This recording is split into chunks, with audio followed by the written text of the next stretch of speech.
Previously on Follow the Leader. So, Meridian takes the baby. I don't know exactly what the timeline here looks like. I don't know how long this is after Andreas' birthday. I was thinking that I was going to say, like, at least, a few years that this timeline would take place over. Yeah. Scale-wise, that's really good, because that means, like, Andreas is at an age where he would remember Meridian at this point, too. Mm-hmm. Not well, but he would remember snatches of this. So Meridian takes him, and is kind of like, we're gonna go visit my mom and dad. Mm. And this is like, well, your mom is down planet side, we'll go visit my mom and dad, don't worry, I've cleared it with them, we'll just have some fun, just the two of us, no adults around, and everything goes down while they're in transit, so they don't get the news until they reach Meridian's parents. It's hard, because Meridian doesn't want to lie to Davy, but it is very, very hard to be like this 6-year-old. To like sit this child down and be like, but it has to be done, and he does it. And it sucks. And Mab and I were talking a little bit behind the scenes. So Meridian gives Andreas the name Davy Jane. And he picks up one of his own aliases. But something happens. I don't know 100% what. But he ends up having to leave Davy at the below. And he has to go away for a while. And it's hard because it's probably a criminal thing. And he doesn't want to, because he's the only family that Davy's got left. And he's promised his aunt that he would protect Davy with his life. And before he goes, Meridian... Here's how this goes slightly wrong, because Meridian knows how to break the reticulum. But he's trying to do it quietly and carefully, and so he doesn't quite do it right. So it still kind of works. But kind of like a badly tuned radio. But it's safer if it doesn't work for Davy, because then no one will know where he came from, and no one will be able to find him. And so he goes, and he's, doing his best, and he's checking in every now and then, but it starts getting harder and harder. And he's getting he has to get further and further away. But he is going to go back. Someday. He's going to go back for Davy someday. Hopefully someday soon, though, because he's starting to hear whispers about what's going on back at Elsinore, and it's not good.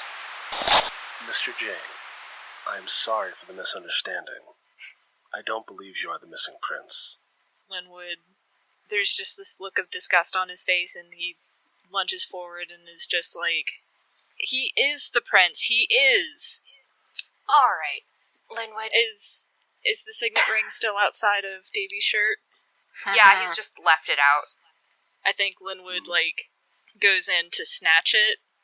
Minos grabs him and lifts him up into the air. Mr. Drayton, how would you know? I think Sol approaches and is just, flipping her knife, doing knife tricks. And it's just like, yeah, that's a good question, isn't it? I want to ping my weakness, paranoid and vengeful, because Sol is just going to attack him while he's in the air. She's just going to go for a knife in the gut. Also because, I think at the same time, Davy just stands up very quickly and is just like, well, don't do that! Trying to stop her, but not actively moving, just kind of, shouts at her. And obviously she just ignores him. Does Minos try to stop her? I think he holds his hand out, and the knife goes through it. So she stabs him in the hand. He's a robot, he's fine. And he says, Miss Hawk, wait. And he puts Linwood on the ground, on his feet, and he says, Mr. Drayton, if you'd like, you can run. What are you gonna do when we get there? I don't know yet. Stretch my legs a bit. Breathe in some recycled air. Then leave? I guess. I don't know. It's still up for debate. Is there anything for me there, Sol? I'd like to think so. It's a big place. Got lots of people. What'd make you stay? If you asked. Listen, I know it's a long way from what you're used to, but Sol, I'd like to be friends again. Can't do that if you leave. Sol, don't pretend like you know what I'm used to, just because I'm beautiful. I guess I'm just guessing, but I'll repeat what I said. You could ask. would you stay? Please? Yeah, I'll stay. Thanks. That means a lot. It means a lot that you asked. I should, probably let you do what you need to do, get out of your hair. Well, why don't you stay? This is your old port we're pulling into. Alright. I'll stay. Anyway, that's where we're at. Should be pulling into port in a few days now. I hope I see you there. If I don't, I get it. You got better stuff to do. But if I do, well, maybe I can introduce you around. You can meet my sister. Turns out she ain't dead. Ah, Miss Hawk. It is wonderful to hear from you after so long. Things have, for the most part, gone well. Davy and Theo have proven talented caretakers for their adopted wards, and the two of them are safe and happy. However, I regret to inform you that not all is well in the below. There are new faces, familiar and unfamiliar, making waves. Things are becoming tense. I am perfectly happy keeping the peace, but I fear I do not have the requisite charisma to truly keep things together. I believe that the below needs Soul Hawk, and also Miss Hawk. He's back. It's...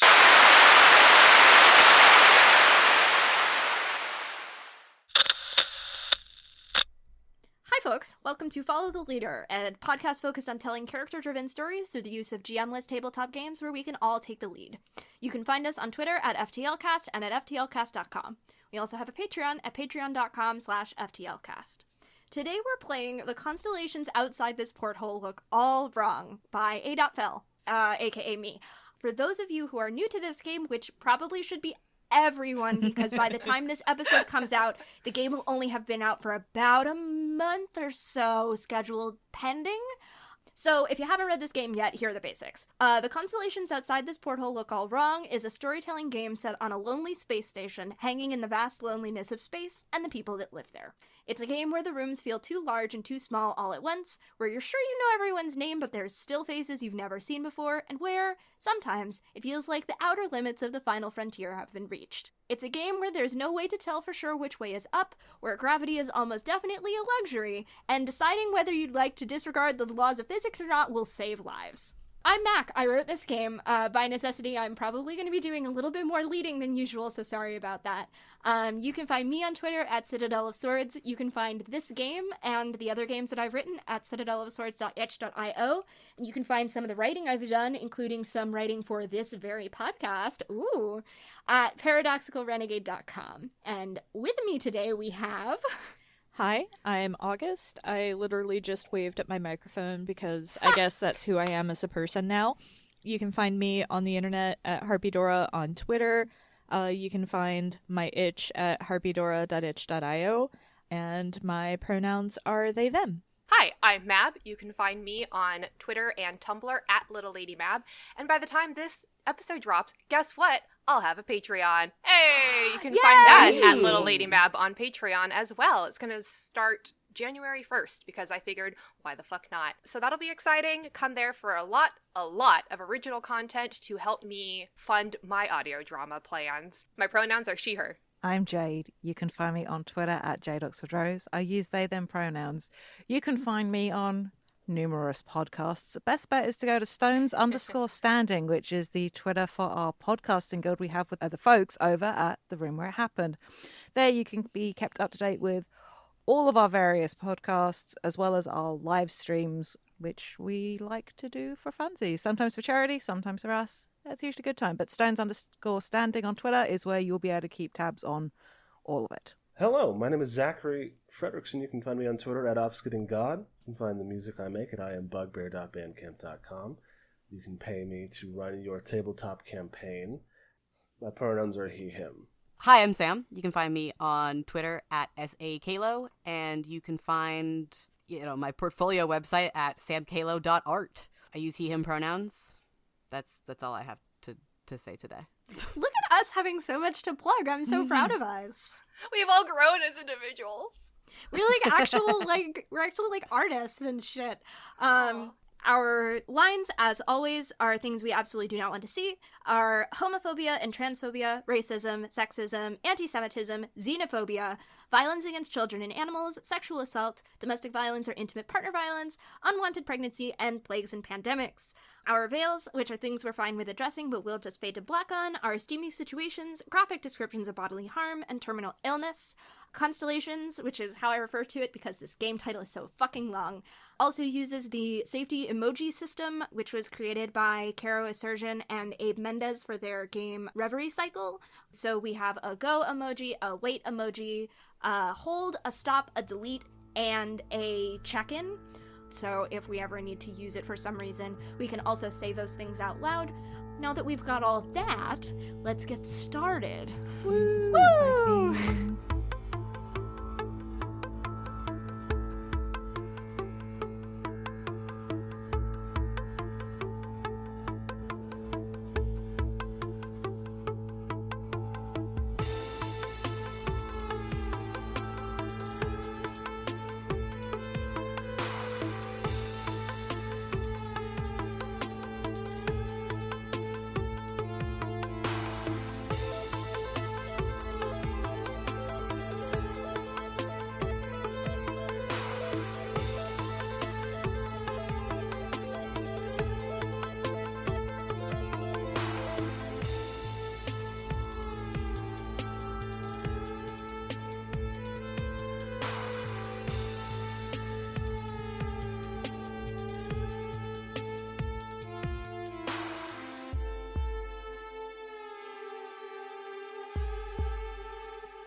So we're playing our game as a follow-up to our Flotsam arcs, our Kingdom arcs, and by consequence the Uneven Orbit arcs. So if you want to listen to this episode, I would highly recommend going back and listening to Arc 2, Arc 11, Arc 18, Arc 23, Arc 26, and Arc 28.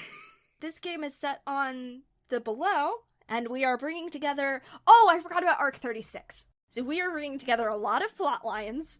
All 6 of us are here. This is a game with a lot of moving parts. I wrote it specifically to tell this story, so we're gonna have some fun. This game takes heavy inspiration from a little game called This Town is Full of Monsters by Alex Samoylov. You might have heard me talk about this game. I think it's great. And Alex gave me permission to impart their true wisdom at the top of this game, so thank you so much to Alex. I didn't want to even try to rework this because it's just so good. Our true wisdom are 6 points. 1, answers are optional. 2, drama is like a stormy ocean. 3, life is a poem. 4, absolute realism is boring.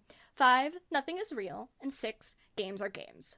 These are our principles that will guide our play and form the foundation from which we will hang the world. Consider, however, how consistently you'd like to abide by the laws of physics and decide together whether you'd like to disregard them or not. Trust me, this will save lives. Which is to say, does our station have gravity? Yes. Yeah. We've maintained it in the past that it has. It could be something to later judge. I was going to say, I distinctly recall dropping a bunch of heavy metal on top of Minos Tar, so you know. Yes, no, it's our depictions of the Below have basically been a very densely packed vertical shanty city. Someone did compare it to the back end of the train in Snowpiercer also, where everyone's just shoved on top of each other. Yeah, I've always imagined a very vertical, almost favela style, but made of sheet metal and ship parts. While that gets added, another visual touchstone I really like for these sort of very dense urban-y environments is the troll market from Hellboy 2. Like a lot of stuff going on. Also, to be honest, if this was a TV show and it looked like it was directed by Guillermo del Toro, which is, to be frank, how I want most TV shows, that would be good. Honestly, I imagine it being similar to like the seedier parts of Throne from Kill 6 Billion Demons, in terms of being a huge city full of people. Kind of like the black market in Pacific Rim. That's the way I'm thinking of. I love those colors. Neons? Do we want neons? I know we talked about lighting coming from like fiber optics and fuel lines that have a very ethereal, almost glow. So there's definitely patches that could have that sort of noirish, neon-y look, because we already talked about that visual of these glowing fuel lines that create an almost flickering style light in places. For setup, a little bit of legwork in order to get this game up and running, but don't worry, it is all necessary in order to begin. I promise you'll be glad you've done it. 1. Build the station. 2. Define space outside. 3. Create some initial characters, locales, and organizations. 4. Forge some links. 5. Define some mysteries. 6. Pin that to the map. 7. Frame the first scene and get started. So let's talk about the station. Much of your action will be focused on the space station you all call home. Little, if any of it, will take place outside, as outside of the space station is, well, space. We're not going to not think about it, but it'll be part of the next step. Your station will be located in a domain we will call the Heart. This is the soul of the world of your story, where humans, aliens, synthetic life forms, and others who may fall in between those three make do with what they've got. It's a place where we can feel safe even amongst the vast and absolute reality of deep space. That doesn't mean our station isn't as mysterious as the cosmos, just that there is a tendency to understand it just a little bit better. So we've got some great visual touchstones for the Below already. I re-listened to the Flotsam game yesterday. There wasn't honestly a lot of stuff that was said, so I feel like we also have a chance, like... a lot of space to be able to explore it. Yeah. So, like, if everyone wants to weigh in, so, like, Sam, if you have anything that you want to just throw in here. Like, I feel like there's definitely, like, little oases of, like, greenery, but, like... in this sort of weird, awkward way where it, like, kind of a sidewalk with weeds growing out of it. Where, like, somebody has planted some stuff and it got out of hand or escaped. So, like, urban, those, like, sort of guerrilla urban gardeners, but it's, like, growing out of, like, former steam things and stuff like that. Yeah, exactly. Someone fucking plant-bombed a pipe. Yeah, basically. I like with that, then, that there's, like, vitamin D lamps and things like strung up in various points. Like in lots of places you've got this sort of very flickering, very noirish, maybe vibe, very fantasy, and then you come into like little spots and it's like a massive like string of vitamin D lamps over what looks like a bus shelter filled with tomatoes growing or something like that. Like people bending the space to make it what they need it. There's like bushes and vines, and like interspersed with them are the shards of clay pots that you used to constrain them. Yeah. Love it. And I like the thought that some of this plant life is bioluminescent as well. Like the effect of maybe growing around like these fuel lines and stuff like that, like maybe chlorophyll that glows and things like that. Just the impact of this greenery and this living material being influenced by the environment in the same way that people like one of my characters, their physicality has been permanently altered by growing in this environment. I like the thought that the plant life is sort of blending into parts of the station, that mix of metal meeting nature. But it also bleeds back in. So like plants growing into like a cooling system, but then like you see cooling fluid like dropping from a plant further down the station. I do also love the idea that there has been biological life that has evolved to grow in like harsh environments like this. So there's like plants that thrive best when they're growing in like rusted metal. Heavily oxidized and stuff. That's great. Love it. Yeah, and it's not all like earth plants either. It's all like weird alien shit too. I don't think does Earth exist? We've never said. You know what I mean? It's not like necessarily the kinds of plants that we're familiar with. Yeah. I mean, let's talk about not carbon-based life. Fuck yeah. Let's do it. I mean, let's not, because we could get into a very long tangent about it, but I feel like that's a good amount of details for the vibe of the station. For sure. Deb, we can always build more as we go. So outside the station, our station is the heart of our story, but there are other domains at play here which tend to bleed over into the heart, and we are not the only heart in this sector. People come and go from stations all the time, after all. The black. We are surrounded on all sides by the black. In our immediate vicinity is what has been charted, but when you look at it all stretching out around you, it's difficult to tell the difference between the known and the unknown. At least in a town, there are woods, or lakes, or mountains, or other landmarks to use for orientation. Here, it is only the black. There could be anything out there, and sometimes, maybe, we think we can even catch a glimpse of it. The fringe. The fringe is what it sounds like. It is what exists on the fringes, on the borders between the black and the heart. It is not, however, necessarily just the empty space surrounding the station, where station mechanics sometimes go on brief spacewalks. It's every nook and cranny where we, the ordinary people who live here, sometimes get a little too close to the endless inky darkness, and where the vast nothingness edges just a little too close to us. Observation decks, airlocks, torn and haphazardly patched holes in the walls are all fringe spaces, but there are also places that we can't immediately recognize as liminal. Ever-changing networks of in-betweens we nearly never recognize until we're in them. Hyperspace. We have engaged hyperspace as a means of traveling across the black while not acknowledging it, watching light streak by as we move even faster than it can go. There are rumors, however, that if you're not careful charting your course through hyperspace, you won't actually leave it when you slow down enough. Rather, you'll remain there in a twisted and backwards version of the world where everything seems just a little bit wrong. Stations will be the wrong coordinates. People who have been lost for years will be waiting for you to a destination. Or, more simply, there will be a hatch, but there was never a hatch before. It is dangerous to cross hyperspace without the proper credentials. If you are one of those who are willing to risk it, maybe you will have an encounter that will explain why. Note, hyperspace and the black intersect by necessity, but they are not the same place. You can touch the black and never fall into hyperspace, and hyperspace can be felt even under the warm artificial sun of your station. They are equally unfathomable, but for very different reasons. God, I'm so glad that it fell to you to read that. It's so good. Zach's announcer voice is one of the best things.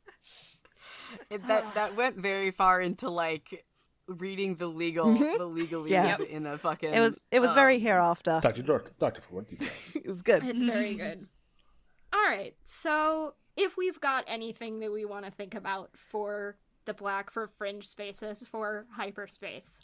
Well, because what I was wondering is that our station is two sides. We have, I guess, not, well, two sides. We have the above, quote unquote, and then the below. And so the below, we've said, was in the belly of the station. And so I'm wondering, what would a fringe space in as much as an observation deck or a porthole look like in the below, where you're, like, technically in the belly of the station as opposed to just on the bottom side of the station? Like, we've said, like, we are within it and we are, like, working around the mechanics of the station. Yeah, I mean, it doesn't have to be those sorts of things because that's not necessarily something that we're going to be privy to.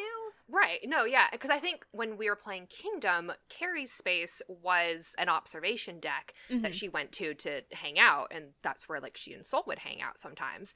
And so I think for her, especially, like, being in the space that has no fringe, that looks out, I think will be fun to explore, because she'll start not feeling claustrophobic, but she is always someone who's been able to look out, and then now that she can't look out, it's the space where it's like, oh, I can't actually look out at anything, even if it's just looking out into space, like dead space.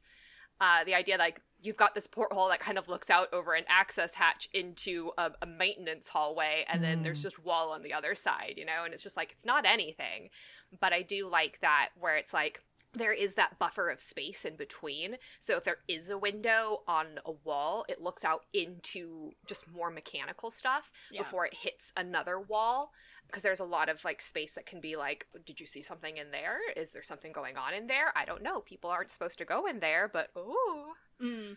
I do also like the idea there's probably somebody, and I'm not naming names, but I am looking at Theo, has found the air ducts to the actual observation decks from the below. I think, didn't we characterize, like, the place that Soul's gang kind of had as their home base as being kind of almost like an abandoned cargo area? It was Industrial. Industrial. Okay. So, like, maybe that has some sort of link to the outside a little bit. Yeah, I mean, would that be closer to where the airlocks are for the ships to dock? Yeah, that seems reasonable to me. And that would also make sense for crossing over, especially like in Theo's case, having to smuggle goods out back in the day. Here's a pitch for like Fringe and tying in that with Soul's old territory. Maybe this disused industrial area used to be like an active, maybe a port or like a docking area that got damaged during like solar winds or whatever, was boarded up. And because it wasn't deemed cost effective enough to repair it, it just got reclaimed by the below. The below like spread into the area, and they made it safe for people to use. But there's still, because it's a way out, like I like the thought of parts of it are very fringy because it is so close to the outside. Yeah. I have a pitch for hyperspace. I also have a pitch for hyperspace, just like a bit.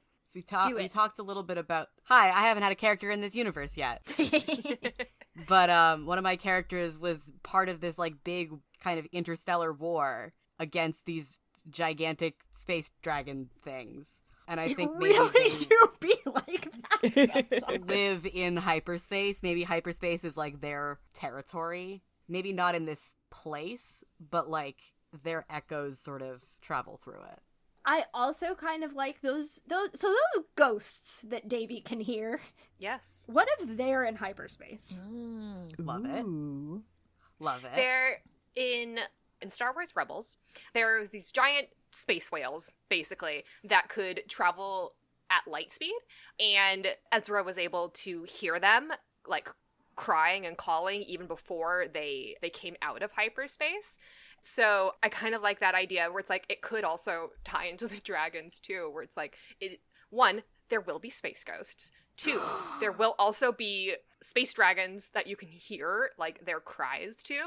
Well, I mean, like normal people can't, but sensitives could. There was a gasp there, Mac. I just loved what if ... two. Some of these space ghosts are the space dragons, and they're pretending to be our ancestors. That is so much happening. I love it. That's truly, this game. that's truly this whole fucking game. I know, it's true. That's this whole podcast. Let's be real. Correct. Because Rascal's done a lot of traveling. Like, is there anything he's encountered in the Black, maybe, as a wayfaring type? I mean, yes, he's encountered lots of things. I'm gonna put Rascal's seen some shit.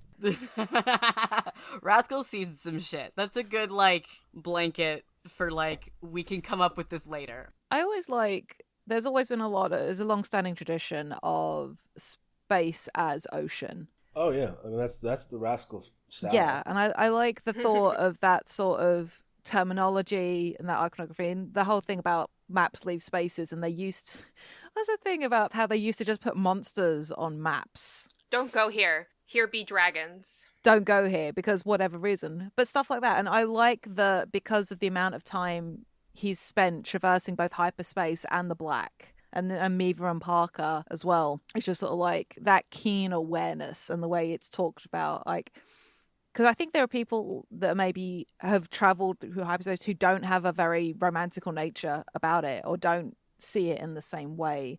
And there's something about people that maybe treat the Black in a different way. There are people, it's a thing to traverse, A to B, whatever. And there are people that know and respect what the Black is and treat it like a living entity in the same way that people will talk about the ocean. Mm-hmm. I like that. It is upon the ocean that we write our destiny. Yeah, I like that you go into the Black and you find yourself. I stared into the void and the void looked back. That's just my cat. That's just owning a black cat. Okay, do we have any other last minute things before we finally actually introduce our characters?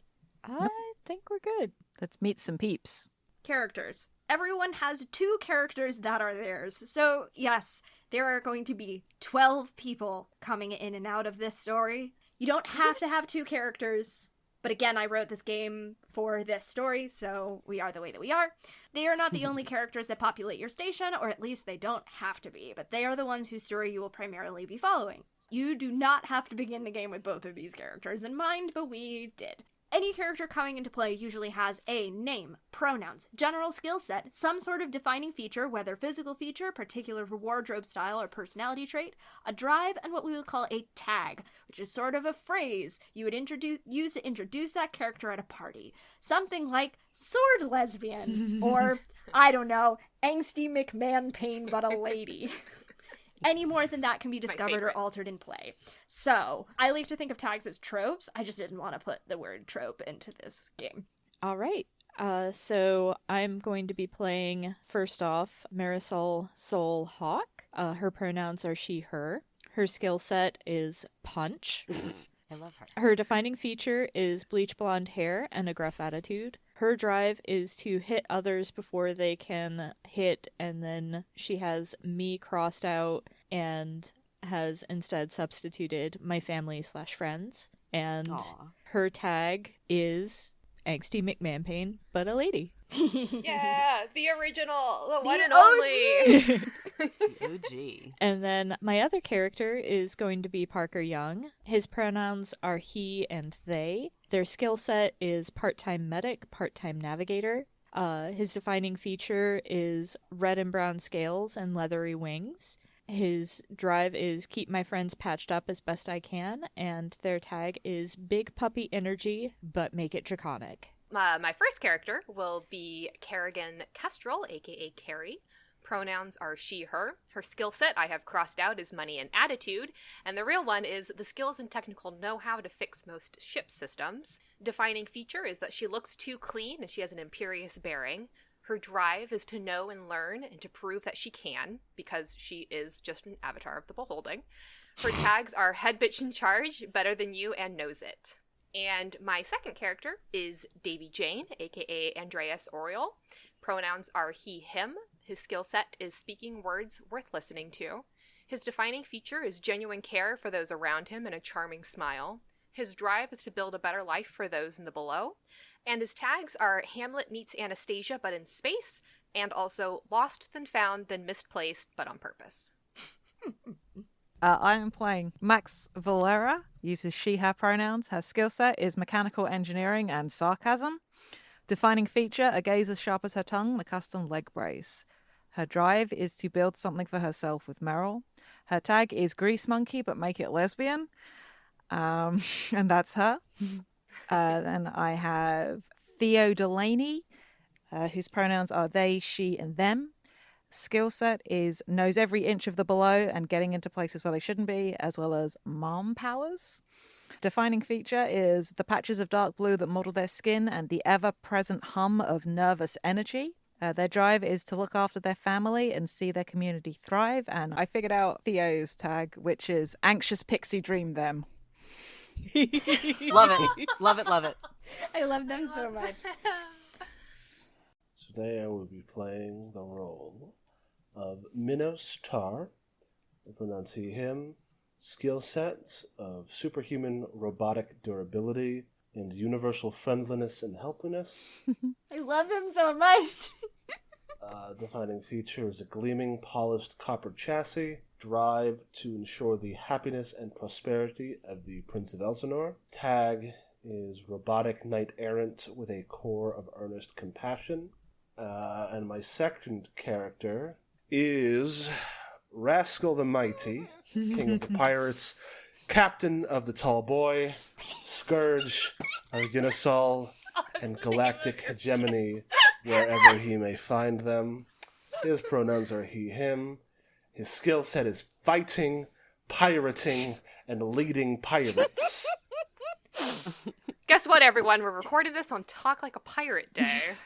I tried to see if we could get everyone to talk like pirates for this recording, but Max said no. His defining feature is being a huge catman alien with an eye patch and laser claws. Laser claws? laser claws. His drive is to write my name on the face of the cosmos and die with the solar wind at my back. Which is the best drive I've ever heard in my entire life, I swear to fucking God. It's so good. I love him. And his tag is audaciously magnificent pirate cat. All right, everyone, that's the game. Bye. There is a trope called magnificent bastard, which is used to refer to like a kind of like shitty dude who's just really, really good at what he does, but he's not actually a bastard. He's just magnificent. Fucking I incredible. love Rascal so much. I think probably the TV trope for Rascal is the one that's called Refuge and Audacity. Absolutely. Yes. Good. Very good. I love Rascal so much. I am playing Joe Stockton, pronouns he, him, skill set mechanic, and looking pretty. His defining features is he's, like, really pretty. Himbo Like- writes! Himbo writes, medium intelligent, low wisdom. I do appreciate that you crossed out high and put medium Because he's in. not actually a high intelligence, low wisdom character. He's like a medium intelligence, low wisdom character. I love that He's for good him. at mechanics. That's about it. His drive is to see the stars, but also to get money home to his family, and he doesn't care much how he does it. He started, I'll get back into his backstory later, but his tags are Himbo Writes Mechanic. My second character is Miva Namathari. Her pronouns are she, her. Her skill set is a big electric energy weapon and also knives. No, knives. Knives. Knives. Sorry, knives. I did write I knives like that. I did go and cancel the grammar Thank you. note for that because it is knives. It's knives. Her defining features is that she's some kind of plant alien. Her hair is made of these like bright sort of orangey, yellowy, pinky roots, and her whole body has lines and dots of subtle pulsing purple glow. Her drive is she's running away from her past. She's done being the hero. She's tired. She just wants to wreck shop and not have to make decisions with planet's civilization, society altering consequences. Now when her decisions kill somebody, it's because she's decided to kill them with her own two hands. And her tags are tired ex-military commander plant lady. Really do be like that sometimes. She's very good. She is very good. So my first character is Meryl Whitmer. We are getting the Scooby Gang back together. Her pronouns are she, her.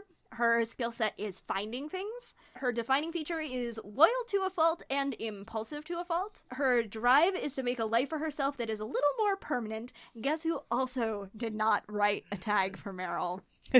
Wife. It's fine. Sorry, what? Wife City. She is Wife City. To me. Works for me. I'm gonna put Wife City down, actually. That's good. No, Hufflepuffs are very good at finding things. Incredible. I love her. I love her. Yeah, no, if you put down Wife City, I was going to be like, Carrie does eye emojis. My other character that I am going to be playing is a character named Blackjack. You might also know him as Meridian Prime. He uses he, him pronouns. His skill set is thievery and diplomacy. His defining feature is one bright golden eye, like a wolf's. His other one is just brown. It's just important that he has one, like, very bright gold eye.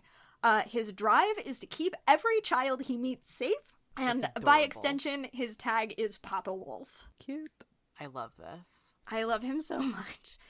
Let's talk about links. Let's talk about links. Hell Let's talk about links. So I maybe lifted this directly from Interstitial. So should I been writing down light or heart or mind or mastery? Oh, no! No. No. Social links, go! You can if you want to. I don't really care. But no, links here are they're character bonds. We are expressing them in an opinion of one sentence or less, and we have made sure that everyone has at least one link with at least one character of every player. Trying to explain this in words is really difficult. I really need to work on the wording of this. But just to make sure every player is linked to each other. So, Soul's links are a little complicated because Soul's feelings are a little complicated. So, Soul's link with Carrie is a bunch of question marks that have been crossed out, and then I don't understand why, but she's decided to stay, and that's all I can ask for. Her link with Meryl is, now that I have her back, there's no way in hell I'm letting anything happen to her again. Her link with Max is, she'd better take as good care of my sister as she does of her ships, and then crossed out, and I trust her to do that. Very sweet. Her link with Minos is, I'm not too sure what things are going to be like now, but I'm willing to see. And her link with Davy is, I hope he's still alive by the time I get back. He's a good, and then Kid is crossed out and then replaced with man. Parker's links are more simple because they're a very straightforward person. With Rascal, it's, he's my captain and I'll go where he goes no matter what. He has a link with Blackjack, which is, I'd love to be as awesome as he is someday, ... Kind of like a hero worship crush vibe. And his link with Miva is, she's so cool, but I can never tell how she feels. That's fair. Carrie's links with Soul is, what are we? And crossed out is, and why does it bother me so much that I don't know the answer to that? Meryl's is, it will always be a dance, but one that I enjoy. Sorry. Zach is adding to my tag. Max. With Max is, she has my back and won't hesitate to hold me accountable, and that's new to me. I have a general sort of thing for Rascal before I realized that it was Rascal and not Rascal. I've been confused about the And spelling for the Blackjack. last week. Who knows? Same. He's a rascal. He's a rascal. With Rascal and Blackjack, as I know them by rumor only, and I don't put much stock in those to begin with, and then Zach has added, all the rumors downplay my greatness, ! And with Miva is, while I don't think she completely bought my explanation, the important thing is she didn't try to arrest me. We'll let that come out and play. You say this, but my Yeah, yours will kind of explain it. Yeah. For Davy is, Theo's is always a breath of fresh air and a center in the whirlwind of responsibilities. I couldn't do this without them. Minos is solid, reliable, and steady. Meridian is, a piece of me still remembers, but it's been far too long. For Soul, I've missed her when she's been gone, and I am excited to show her what I've done in her absence. When I was listening to Flotsam, it was a lot of yelling about building bridges. For Meryl, I have no idea if she'll return, but there are so many things that I can't wait for her to learn about. And Joe, he's a charming and fun friend to have around. All right. Max's links. Her link with Meryl is just my compass rose. With Kerry, it's like juggling knives. Never boring, never safe, never not useful. With Sol, whiskey in a chipped glass. Strong, familiar, always welcome. And with Rascal, part favourite uncle, part bitch better have my money. And Just PayPal fees these days. It's so difficult. fuck's sake. And for Theo, their links. With Davy Jane, burning bright and beautiful, enough fire for the both of us. With Minos, my best friend and the kindest person I know. With Sol, 90% respect, 10% fear. Joe, this place wouldn't run half as good without him, dependable. And with Blackjack, I don't know what his agenda is with Davy, and I don't trust him. And in very small letters, please don't take him away. You ever fucking cry? Makes me so sad. So Minos, his link with Davy Jane is, what is a kingdom but a place the king calls home? I defend this kingdom with my everything. Aww. Thanks, Dad. For Theo, it is not as jumpy as they used to be. I'm proud of them. For Soul Hawk, is a strong pillar for the downtrodden to rally around, rough-hewn but solid. And for Meryl Whitwer, it is very good at finding, but for what is she looking? For Rascal the Mighty, his links are with Miva Namathari. You slay a dragon with someone and it really shows you what they're made of. Miva's made of the right stuff. For Blackjack, it is sometimes, rarely, a job requires a deft touch. When those times rear their head, there's no person better for the role than old Blackjack. And don't you fucking forget it. For Max is the only person I trust to work on my more intricate modifications. And for Parker, it is keep a fire in your belly. Even the medics must fight on my ship. Incredible. I love it. I hope that Parker's keeping a fire in his belly, given that he's on a dragon. Interesting that. Dragons and dragons and dragons. We love dragons on Follow the Leader. It's We true. do. I don't have a ton of links. I have exactly one with every other player, I think. So for Joe, With Meryl, it's MLM Solidarity, and has given me a few jobs. And for Theo, it's Mechanic Buddy, smiley face. Miva's links are a little bit more elaborate. With Rascal, it's he gave me a new start, and for that I'll stand by him. With Parker, it's a sweet kid, but if I have to see him, that means I've fucked up. And with Carrie, it's, hey, aren't you that Unisol undercover, quote-unquote, smuggler who I let pay me off to pretend I didn't know you were there? Smuggler. Okay, and then Meryl's links with Soul is I would kill for her, to be quite honest. Max's link is :D. Carrie's link is she's fine, I guess. Probably won't ever fully trust her, and she's not good enough for Soul, but whatever. Her link with Minos is I think he'd be at best confused if I called him dad, but one day I'll be brave enough to test that hypothesis. And I mostly mean that as a joke. Mostly. With Davy is I try to stay out of politics, but honestly, if Davy asked me to do something, I'd do it. And for Joe, he's a great mechanic and such a sweet friend, but buddy, do you not see how half the station looks at you? He's just himbo. It's fine. And then Blackjack has slightly fewer links. His link with Davy Jane is I miss too much of his life. I don't want to miss any more, but I don't know if I have the right to it anymore. With Theo is I'm glad to see my cousin have someone who loves him so wholly. And with Rascal, the best drinking buddy a mostly straight-edge crime lord could ask for. Yes, the only drinker who doesn't turn their nose up at my milk glass. Well, when you have a giant cat man and a werewolf in the same room, like, really? Just imagine Rascal with a shot glass of milk, just doing the little kitty thing. God, Is it straight milk or is it a White Russian? I sometimes use a little bit of an inch, but it's the calcium, you see, for my bones.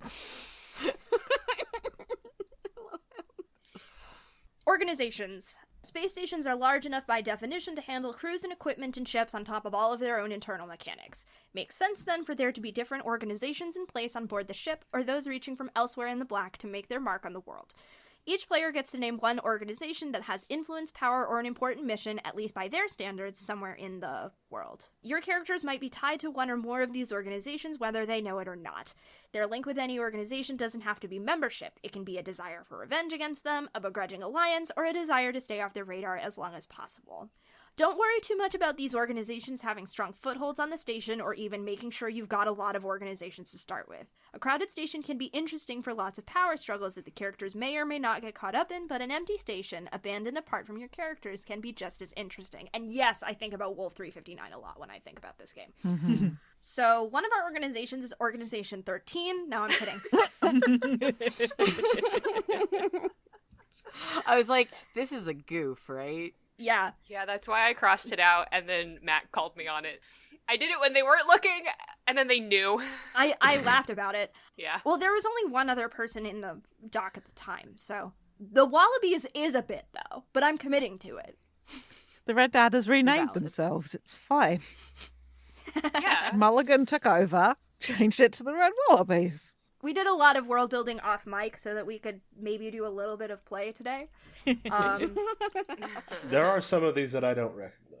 Yeah, we'll detail these as we go if we need to just clarify, give some little detail on who they are, because some are just sort of sketched out. So the Black Raptors, which was formerly Saul's gang when she was living on the Below, the Red Wallabies, which is run by someone named Mulligan. I just committed to this bit. I don't understand what the bit is. I'm just thinking about when you mulligan something, like when you call a mulligan, and then Wallabies just came up as a joke. When we did the Flotsam recording and we were trying to come up with another gang name, Red Wallabies was suggested first, then we said, no, that's silly. Let's do the Red Adders instead. And it was the other gang that sort of looked after security in the Below, and I just like the thought that they've changed their name since. Maybe that's why they're called the Wallabies and Mulligan, because they're doing it over.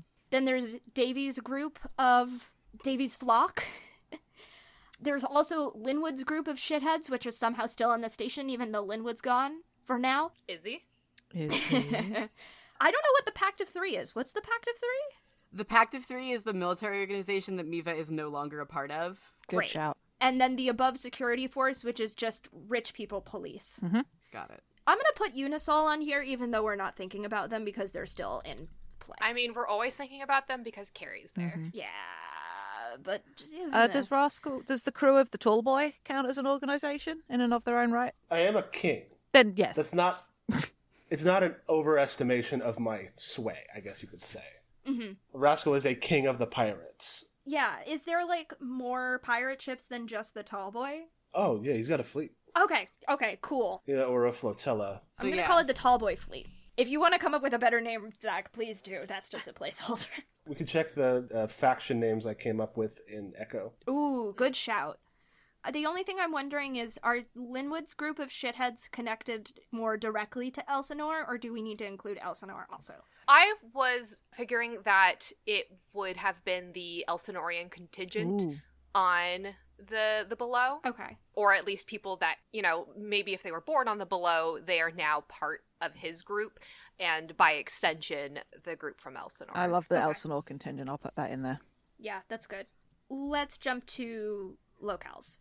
A locale is a place, probably on your station or in its auxiliary ships, where things will happen. Locales are often, but not always, tied to characters as their usual hunting grounds, or they can just be a place where no one treads, like the red door behind an airlock hatch missing a key. You can always add more locations later, and probably should. An easy way to come up with some starting ones is to imagine where one or the other of your characters can typically be found. So we've got, for ours so far, Carrie's personal ship, the Monkey's Uncle, which is now an intergalactic chain.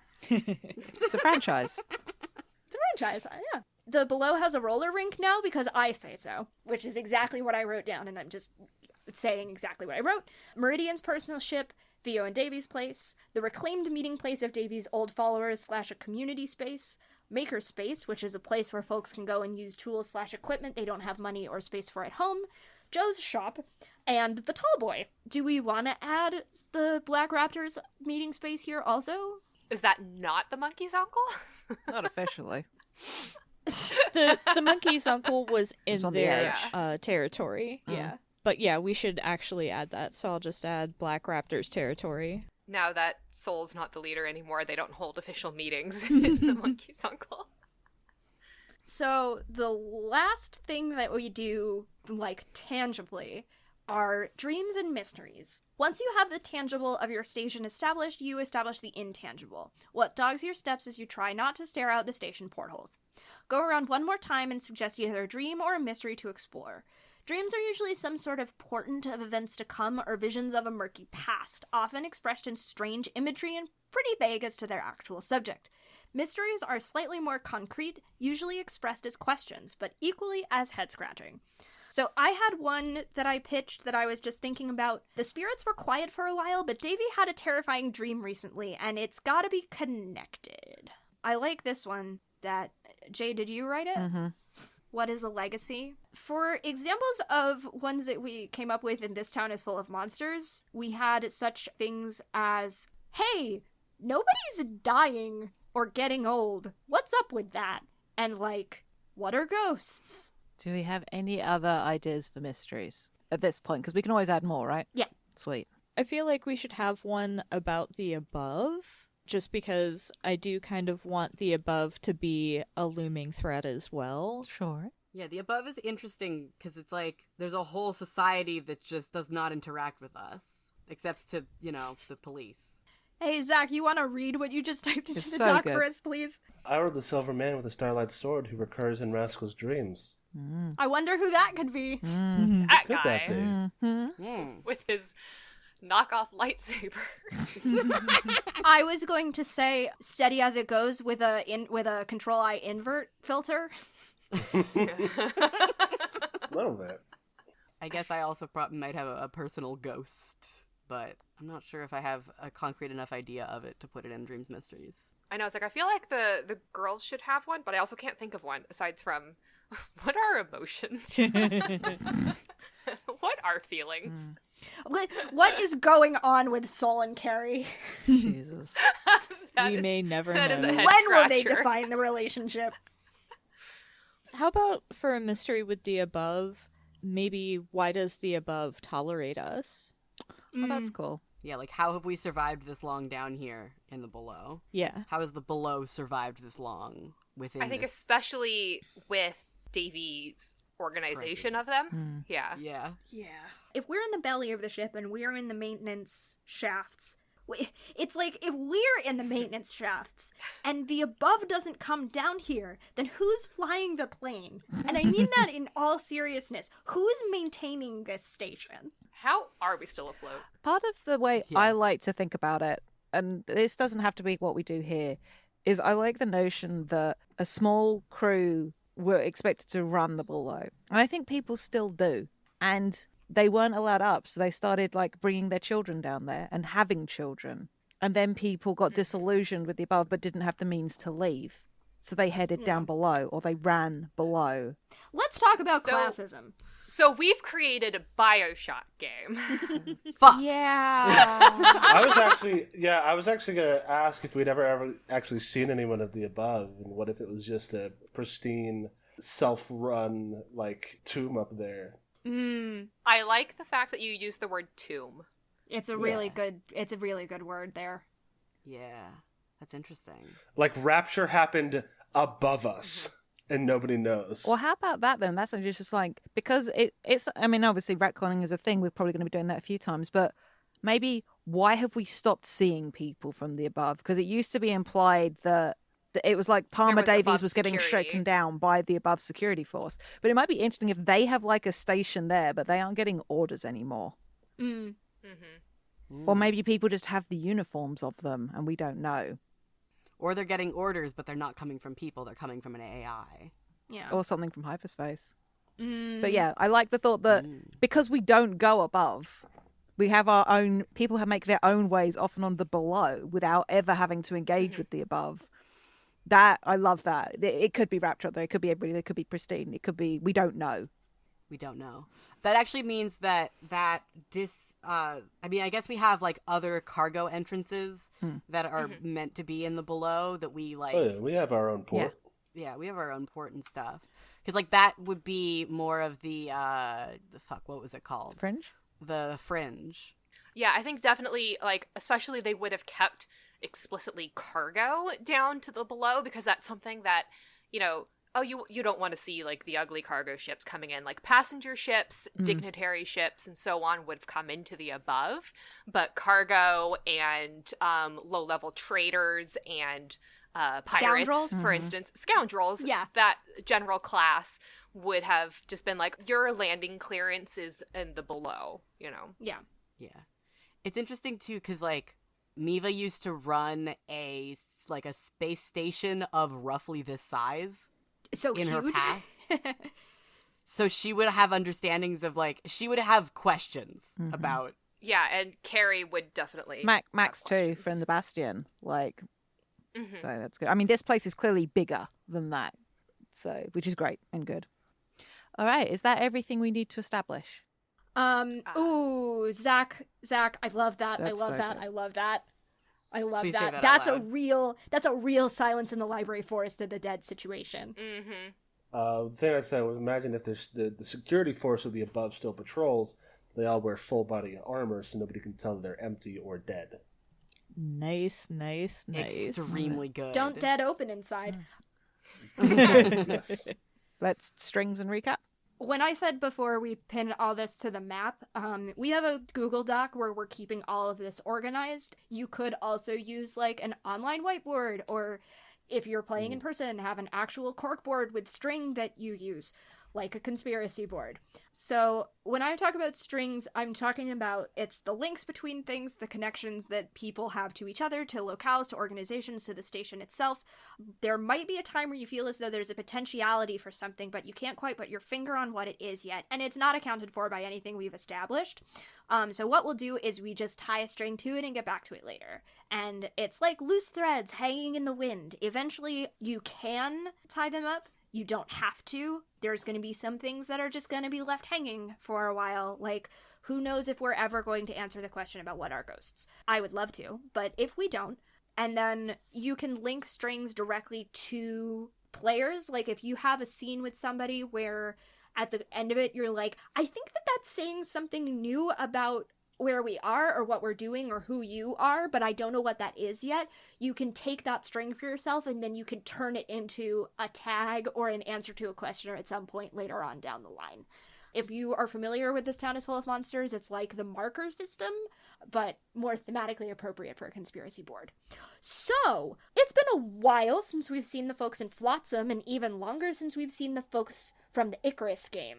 The last time we saw the Uneven Orbits girls, though, they were, just pulling into the station. But what have the other characters been up to in the last few years?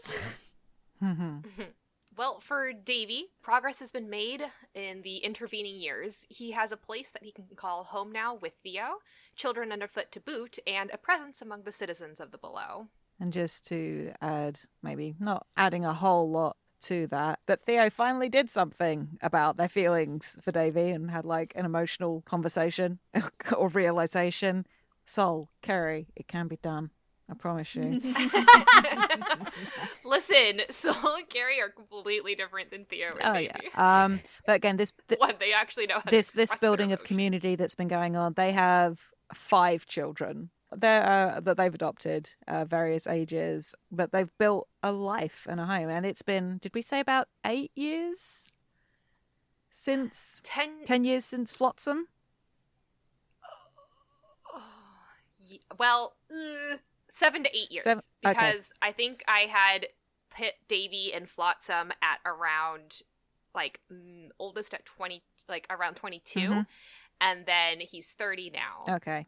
So that makes Theo in, middle-ish 20s, because they don't actually know how old they are. But that's them. They're adorable. I want to know what Rascal's been doing, also. Not that we've seen Rascal in this universe before, but... What's his deal? I'm the king of the pirates. I've been... Pirating. I've been pirating. I helped Miva kill a space dragon. That was fun. Yeah, I mean, I'm just going around. I've been having dreams recently. Hey, same boat. Apparently. Has he always been king, or is that a recent thing? Has he worked his way up the pirates, or did he build the pirate fleet and is ergo its king? I think he built the pirate fleets. Our previous interactions with Rascal have been with him as a cat who cannot pilot a ship, and him as a dead rock. This is Rascal at prime. At his height. Yeah, yes. Rascal Prime. Yes, this is Rascal at his most powerful and audacious. So yeah, I think he is the kind of guy who, are you all familiar with The Tale of Darth Plagueis the Wise? Yes, I am aware. With a Japanese serialized comic book called One Piece. Oh boy. I think a couple of my friends are watching it for a podcast right now. So imagine if Monkey D. Luffy was that kind of just audacious, warrior dude, but also wanted to knew what being king of the pirates was and decided to do it instead of being kind of ditzy and just wandering around. So all that kind of shonen power packed into a guy who understands what he's doing. Amazing. Very, very good. He knows how to weaponize the power of friendship. A lot of defeat equals friendship in the Starborn fleet. I love it.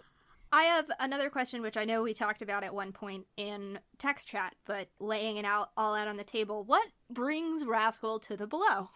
Well, I'm looking for the Silver Man, and I heard that there was a Metal Man on the below.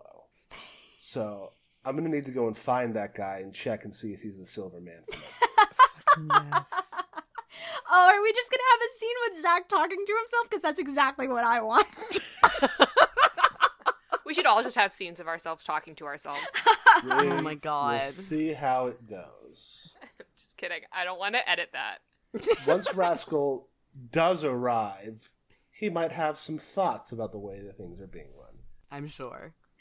So we'll see how it goes. I haven't made any decisions yet, but I do know that I'm looking for a Metal Man, and I hear there's one around. So cool. I'm gonna need to see him. And then I guess the last thing, just for clarity's sake, while Meryl was, and I know that I'm going to say this again, while Meryl was dead, inverted commas, she is not a ghost. She is not a ghost. I already have one ghost character. I don't need two. While she was on the run and had faked her death, she found her way to the below, which is how she knows all of the flotsam folks, which we'll find out about soon. And in the 27 years since we've seen Blackjack, he got married twice, adopted a kid, and accidentally became the head of an interplanetary crime syndicate, which is what happens when you end up fighting a crime lord in the street because he was hurting kids. And Blackjack was like, I'm not standing for this. And then everyone was like, okay, you're in charge now. And he was like, oh, fuck. It'd be that way like, sometimes. well, I guess this is my life now. Yeah. So these days he leaves a lot of the criming to other people, and he runs a halfway house for young planetless kids with his husband, who was formerly a member of the Elsinorian Royal Police, and his spouse and his kid. And he is coming to the below to see his cousin, Davy Jane, who he left on the below some 20 years ago and has not seen since. All right. And that's what you missed, Dunkley.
Hi, it's August, and I just wanted to thank you for listening. If you've enjoyed us, please consider leaving a rating on your podcast platform of choice, telling your friends about us, or tweeting about us using the FTLcast hashtag. We are also part of a nonprofit podcasting guild called Standing Stones Productions.